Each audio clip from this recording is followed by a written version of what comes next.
Hello guys, Hell on Earth Chaos here. This is my first video where I'm actually going to be talking to y'all. Just want to make it clear, I'm a self-taught martial artist. Haven't had any professional training and I haven't been, actually taught.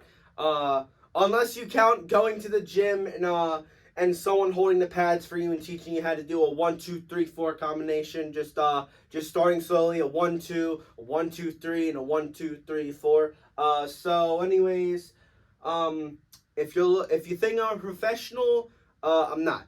If you're looking for if you're looking for actual tutorials, you can. But if you want to actually do the real thing and actually do the correct technique, I wouldn't look for me as someone to take notes from. But I mean, I'm not telling you no. Anyways, this video, I'm going to be going down 5 kicks that I love using. 5 kicks that are my favorite. Yeah, let's hop into it. First kick. This one is, I use this one a lot. I always end up knocking this fucking bag down, or the other bag that's behind y'all. It's a Century Wave Master. Isn't really good. This one's my most recent bag I've purchased. Expensive, but it was worth it. Anyways, this kick, it's a kickboxing and taekwondo kick that I've seen being used in that sport. I know there's other sports where it's used, but I'm just counting. I'm just pointing out the martial arts that I've seen it be used most in. I've seen it be used most in taekwondo and kickboxing, but mainly kickboxing. This one is really simple. I use this kick to mainly target the body. Most of the time I'll hit the abdomen or the sternum. This kick. What you gotta do is you just make sure you pivot your lead leg, and then when you go to turn, you want to make sure that you're using your inside leg as to kick, and then when you go to pivot, you want to make sure you lift it up and you chamber it, and then you just boom. You'll see. So turn, pivot. Kind of slipped on that one. Let's do it again. So just make sure you pivot when you turn, and then you just get it right wherever you landed at. But if you're trying to target a specific spot, make sure you drill that a couple of times, and also too, make sure you do stretches, because also too, if you plan to target the head, you got to get some good flexibility going, or else you're gonna hurt yourself. So do it again. Pivot, spin, and then release. So that one really targeted. That one really hit the ribs. So this one's I'm gonna generate more power into it. So, all right, gotcha. This thing's not halfway full, but at the same time, it isn't halfway empty. No, wait, no, I'm dumb. It's not halfway full, but it sure as hell is still heavy. This thing is 200 some pounds when it's full. So yeah, I had it outside, but preferred to bring it inside because the ground is uneven out there, and I'm not trying to hurt myself. So yeah. So my second favorite kick is Taekwondo base kick. It's called the jumping backspin kick. I don't know if that's the official name, but I've just seen that that's what people have been calling it. So I'm just gonna call it that. So if that's not the correct way, correct me in the comments. But yeah, this one you want to make sure that when you go to turn, you want to make sure that when you're spinning and you jump, you want to make sure you have your inside leg ready, and then you make sure when you get to the side where your opponent is, you want to release your leg so that way you get that power in, and then you land it. So, show you it. So hopefully I actually land it and not have to do it 2 times. Wait, probably am. But anyways, so you just... Let's do that again. That kind of looked a little bit sloppy. I can do better than that. Let's do it again. It's okay if you mess up. Trial and error, trial and error. So you got that.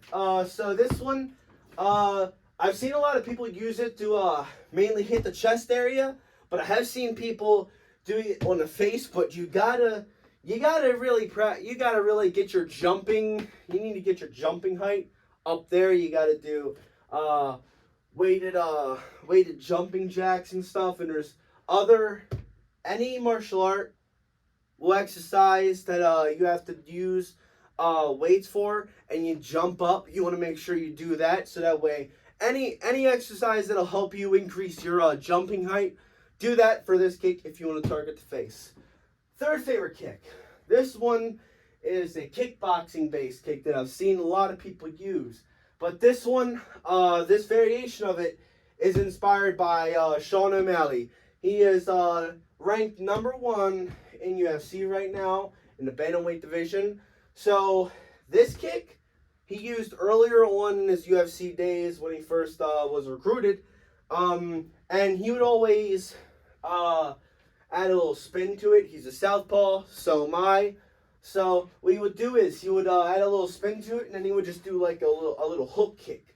So I'm gonna be showing you all how to do that. So well, not how, but I mean, I'll list the steps. So you want to make sure that you're standing in orthodox position. If you're southpaw, if you're orthodox, you want to stand in southpaw position, and then you want to add that little spin that goes forward, and then you want to make sure that once you do that full spin, you complete it, and you get in a southpaw position. You want to then release your kick once you spin. So I'm gonna do it again. Back you up, buddy. So you get an orthodox position if you're southpaw, southpaw position if you're orthodox. So here we go. You do the little spin and release it. Almost hit the table. That would not have been good. Almost hit the couch. Wouldn't have been good. So I'm gonna do it again. So get in the position, do the little spin, and then do the fucking hook kick. So got that. So that's the third kick. Fourth kick is really simple. This one is the front kick. So the front kick, you can use it lead leg position or just a normal front kick, which you're using your inside leg. So do it 2 times on each leg. So this one is really good and used in karate, kickboxing, Muay Thai, and Taekwondo. There's a lot of other martial arts that use it too, because it's a really basic kick, but different martial arts, they have their different variation of it, so it's done different, but it's the same kick, and sometimes it's named something else. So this one's always used as a front, as a kick to keep your opponent at range. So yeah, you use this and you practice it well enough, it'll be really effective and it'll help you. Now, last kick is the hook kick. This one's my favorite to use. So far, I'm only really able to do this in orthodox position because this leg is my most flexible leg. I do 60 second stretches on both my legs, except for when I'm doing the butterfly stretch. I do 80 or 90 seconds most of the time. But this kick, this one is my favorite because it looks like you're slapping someone in the face with your foot. So really simple. You want to make sure, what I do is, because I can't do it properly, what I do is I lean back, lift my leg up, and I just release the hook. So, watch. So I just throw two jabs in there, and then I just throw a feint, and then that's how I do it. Do it again. 2 jabs, feint, hook kick. So there's that. So yeah, I see this kick used in see it.